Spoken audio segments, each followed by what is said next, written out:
സംസാരിക്കുന്നത് നേതൃത്വത്തിന്റെയും മാതൃക വ്യക്തിത്വങ്ങളുടെയും പ്രാധാന്യം എന്ന വിഷയത്തെ കുറിച്ചാണ്.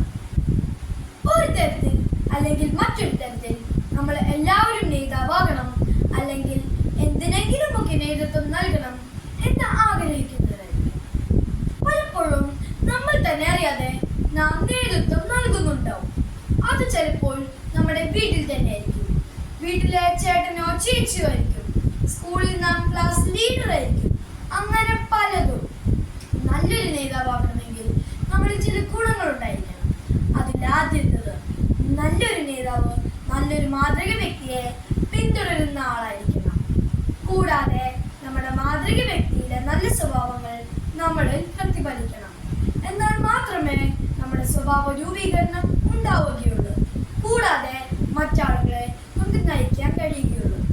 രണ്ടാമതായി, ഒരു നേതാവിന് അത്യാവശ്യം ഉണ്ടായിരിക്കേണ്ട കാര്യമാണ് തന്റെ കൂടെയുള്ള ആളുകളുടെ ഗുണങ്ങൾ തിരിച്ചറിയുക എന്നത്. കൂടാതെ മറ്റാളുകളെ മാതൃക കാണിച്ചു കൊടുക്കേണ്ടതായിട്ടുണ്ട്. എന്നാൽ മാത്രമേ നമുക്ക് അവരെ കൂടെ നിർത്തി ഭംഗിയായി മുന്നോട്ട് കൊണ്ടുപോകാൻ സാധിക്കുള്ളൂ.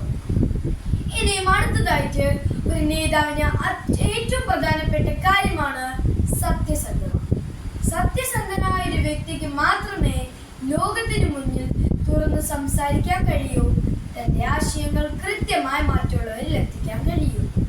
ചുരുക്കത്തിൽ, നേതൃത്വ നിലയിലിരിക്കുന്ന ഒരാൾ എല്ലാവർക്കും ഒരു മാതൃക വ്യക്തിയായിരിക്കണം. മഹാനായ ഡോക്ടർ APJ അബ്ദുൽ കലാമിനെയാണ് എനിക്ക് ഈ അവസരത്തിൽ ഓർമ്മ വരുന്നത്. അദ്ദേഹത്തിന്റെ നേതൃത്വ വൈഭവവും മാതൃക ജീവിതവും സത്യസന്ധതയും എല്ലാം ലോകത്തിനു മുന്നിൽ ദൃഷ്ടാന്തമാണ്. Mahatma Gandhi, Martin Luther king, Albert Einstein, Alexander Graham bell, Malala യൂസുഫ്സായി എന്നിവർ ചില മാതൃക വ്യക്തികൾക്ക് ഉദാഹരണമാണ്. വഴി അറിയുന്നവനും വഴിയെ പോകുന്നവനും വഴി കാണിക്കുന്നവനുമാണ് നേതാവ്. ഇത്രയും പറഞ്ഞുകൊണ്ട് ഞാൻ എൻ്റെ വാക്കുകൾ ഉപസംഹരിക്കുന്നു. നന്ദി, നമസ്കാരം.